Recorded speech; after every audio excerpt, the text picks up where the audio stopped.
Bienvenidos al Bibliófilo. En esta oportunidad les traigo un clásico que acaso, por la profunda impresión que me causó Guerra y Paz de León Tolstoy, encuentro con grandes afinidades con esta obra. Porque así como Tolstoy nos describió la Guerra y Paz en Rusia, este autor lo hizo en Italia. En una obra literaria, la política es como un pistoletazo en medio de un concierto, cosa grosera, pero a la cual no se puede negar atención. Y es que estos dos clásicos logran incluir en las descripciones de Rusia y de Italia todo el policromismo de la vida real, desde la política, la religión, las condiciones económicas de la aristocracia y del pueblo durante el gran periodo napoleónico. Acompáñenme entonces a descubrir La Cartuja de Parma del escritor Marie-Henri Beyle, más conocido como Stendhal.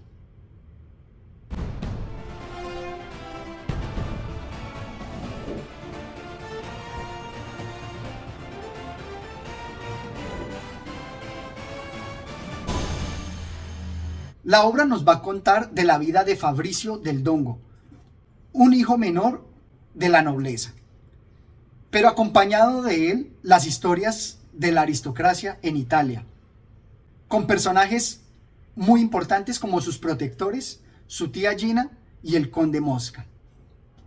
Las grandes afinidades que se encuentran con Guerra y Paz están incluso desde el mismo tono, que al ser la mirada de un historiador, se permite hacer grandes críticas y descripciones pormenorizadas.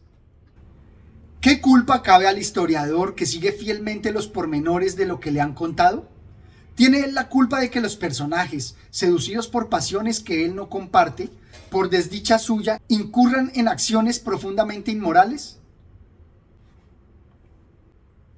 Con este tono crítico de historiador, nos da gran credibilidad a lo que nos presenta. Donde encuentro un gran contraste, por ejemplo, con Manon Lescaut del abate Prevost, cuya intención era moralizar y por eso se excusaba, pero aquí el tono crítico le da mayor envergadura a su presentación, que a diferencia del otro, que era muy personal, este se vuelve histórico y trascendental. Pero aparte de las afinidades relacionadas con la historia, con la descripción de la aristocracia y la nobleza, me parece mucho más importante la concepción de la historia, porque veremos que en los relatos que nos hace de este su héroe, vamos a encontrar un determinismo histórico impregnado de muchas casualidades o accidentes históricos. Están, por ejemplo, la aduana, los duelos o incluso las relaciones de su tía con el príncipe de Parma que le van a acarrear consecuencias. Y estos accidentes particulares están enmarcados dentro del determinismo histórico general, que si bien Tolstoy lo veía como una gran noria que está en movimiento, Stendhal lo va a ver como los presagios de un gran oráculo. Nos dice así: pero al mismo tiempo que pensaba estar siguiendo un razonamiento y encaminarse a la verdad, su atención se detenía con deleite a recordar los casos en que el presagio se había cumplido ampliamente con la circunstancia feliz o desgraciada que le parecía predecir, y su alma se sobrecogía de respeto y emoción, y hubiera sentido invencible repugnancia hacia la persona que hubiese negado los presagios, y sobre todo si lo hacía irónicamente. Como les digo, aquí se encuentra esta afinidad con respecto a la concepción de la historia, del destino. Y hablándonos del determinismo, también pone en juego las naturalezas, las esencias de los personajes, como acá. Habéis puesto vuestras acciones a mis órdenes, querido conde, pero no está en vuestro poder mudar naturaleza. Tenéis grandes talentos para ser ministro, pero tenéis también el instinto de ese oficio. La supresión de la palabra injusta me pierde, pero lejos de vituperárosla en modo alguno, comprendo que fue culpa del instinto y no de la voluntad. Y me parece que con este pasaje se pone también en juego lo que nos decía Tolstoy, donde no participa la voluntad, sino otros factores. En este caso, el instinto. lo que nos llevaría a otras grandes reflexiones sobre si las personas estamos condenadas o realmente es la costumbre y a través de nuestros hábitos podemos modificarla. Todo eso nos queda dentro de la reflexión, pero dentro de la novela juega como un determinismo. Vamos a tener también las afinidades que se refieren al campo del amor, donde también se hace allí un gran campo de batalla y de guerra, donde nos va a desplegar los sentimientos de los amantes con una gran pureza y una gran sinceridad. Por ejemplo, en Los celos del Conde Mosca, no puedo más que evocar las obras de teatro del Gran Galeoto de José Echegaray, cuando se devana los sesos diciéndonos así: ¿debo hacer que se adivinen los celos que me devoran o no hablar nada de esto? Si no digo palabra de mi tormento, no se ocultarán de mí y podré ver todo lo que ocurra. Pero si hablo, doy lugar a nuevas circunstancias, suscito reflexiones, prevengo muchas de esas cosas terribles que pueden suceder. En esos dilemas que también nos presentaba Echegaray con el Gran Galeoto, y que acaso también tienen ese trasfondo de presagios que se pueden ver cumplidos. Y encuentro una grandísima afinidad, o más bien un contraste, pero sobre un aspecto capital de la valentía y las batallas, que no puedo más que presentarlo. Nos dice así: era un niño todavía a pesar de sus 16 años. Su inquietud mayor consistía en querer saber si realmente había asistido a la batalla, y en el caso del sí, si podía afirmar que había combatido, puesto que no había contribuido al ataque de ninguna batería ni de ninguna columna enemiga. Durante las graves discusiones que tuvimos sobre aquel importante asunto, fue cuando comencé a notar en él una gracia perfecta. Se me hacía evidente la grandeza de su alma. ¿Cuántas hábiles mentiras hubiera desplegado en su lugar un joven bien educado? Aquí se encuentra esa evidente afinidad con Rostov de Guerra y Paz, cuando él sí se dejó llevar por lo que tenía que contar sobre la grandeza de las armas, mientras que aquí la preocupación de Fabricio está sobre la sinceridad de su participación en las batallas. En este aspecto fundamental hay grandes contrastes y afinidades que enriquecen nuestra interpretación de Guerra y Paz y de la Cartuja de Parma, y en general de todas las historias relacionadas con la valentía, como La roja insignia del valor, Madera de héroe, Adiós a las armas, entre otras. Otro aspecto fundamental que quiero destacar es la gran participación que le da Stendhal a la mujer.